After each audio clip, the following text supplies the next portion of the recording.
Assalamualaikum warahmatullahi wabarakatuh. Nama saya Imnilur Rahman, maba dari jurusan Manajemen Fakultas Ekonomi Bisnis.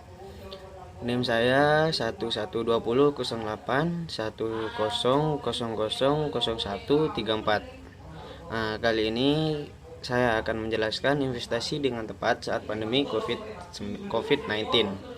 Sebelum kita memulai, mari kita harus mengetahui terlebih dahulu apa itu COVID-19. COVID-19 atau yang biasa disebut dengan virus corona itu adalah penyakit yang disebabkan oleh virus corona yang pertama kali ditemukan pada Desember 2019 di kota Wuhan, Provinsi Hubei, Cina. Penyakit ini belum pernah ada sebelumnya sehingga belum ada vaksin yang ditemukan untuk menyembuhkannya. Virus tersebut sudah menyebar di seluruh dunia, bahkan juga di Indonesia. Penyebaran virus corona tersebut selain menyebabkan kematian juga menyebabkan kondisi perekonomian global menjadi tidak stabil, bahkan kian menurun, termasuk juga Indonesia. Ini berdampak pada sejumlah bisnis di dunia, tak terkecuali bahkan kegiatan investasi jika situasi makin memburuk.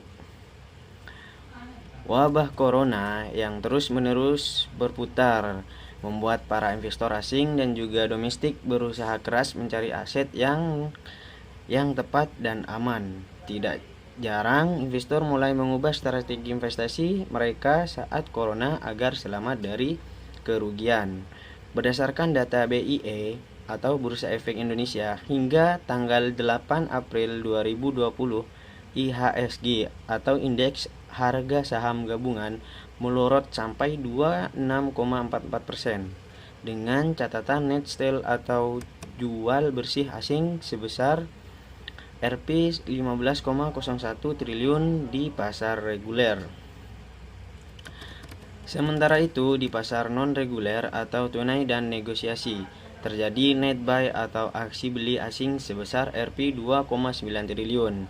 Tentu saja dampak langsung dirasakan pada investasi di berbagai sektor, mulai dari perhotelan, manufaktur, hingga komoditas perkebunan dan tambang.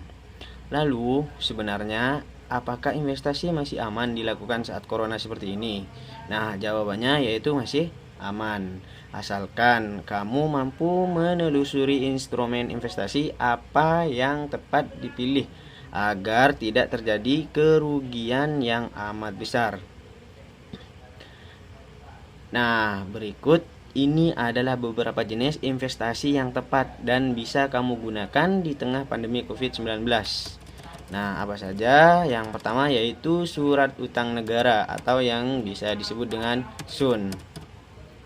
Seperti yang diketahui, SUN atau surat utang negara merupakan instrumen investasi yang diterbitkan oleh pemerintah kepada warga negara Indonesia. Surat utang ini juga seringkali disebut sebagai surat berharga negara atau SBN. Di saat pandemi seperti ini, SUN adalah jenis investasi yang tepat untuk dipilih, mengingat investasi ini sangat dijamin oleh negara sehingga kamu tidak perlu khawatir mengalami kerugian seperti duit hilang atau gagal bayar dan lain sebagainya.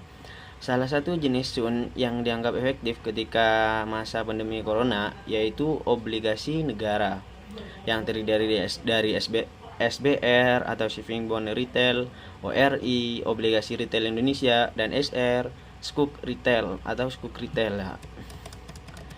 Para milenial bisa mencoba investasi jenis ini dengan modal yang ringan, yaitu mulai dari Rp 1 juta. Anggaplah kamu meminjam uang kepada negara. Setelah jatuh tempo, maka negara akan membayar dana pokok beserta keuntungan atau bunga dalam bentuk kupon. Selain itu, dengan berinvestasi surat utang negara atau SUN, kamu juga turut berkontribusi membangun bangsa dan negara loh. Sifat investasi ini sama seperti tabungan yang tidak dapat diperdagangkan di pasar sekunder. Kamu bisa membelinya ketika pemerintah membuka penawaran dalam periode tertentu. Lalu kamu wajib menyimpannya sampai waktu jatuh tempo yang ditentukan. Nah, selanjutnya investasi logam mulia atau yang biasa disebut dengan emas batangan. Emas kian dipilih sebagai alternatif investasi yang tepat di tengah pandemi corona.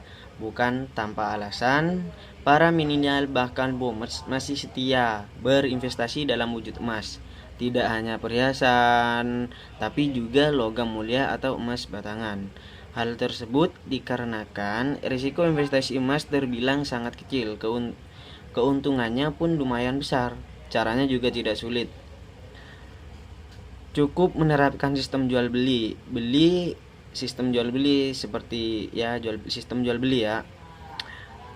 Beli sapi perlu diingat ya, jangan sembarangan percaya dengan lembaga keuangan yang menawarkan investasi emas dalam bentuk logam mulia, sebab saat ini masih banyak lembaga investasi bodong yang mengatasnamakan tabungan logam mulia.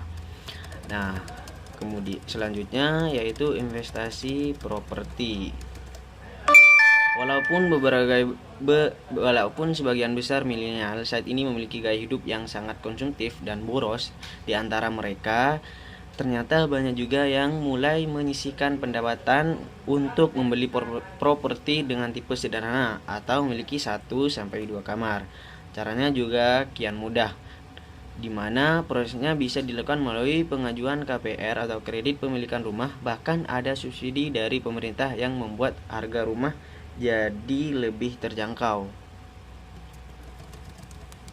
Pembelian properti ini bukan semata-mata bertujuan untuk langsung dijadikan hunian pribadi, melainkan sebagai investasi. Entah nantinya akan ditempati bersama pasangan atau menjadi sumber pendapatan tambahan dengan menyewakan rumah tersebut kepada orang lain. Properti berupa rumah merupakan salah satu aset jangka panjang yang memiliki harga tinggi atau tergantung pada lokasi, desain, kondisi, dan luas tanah atau bangunan.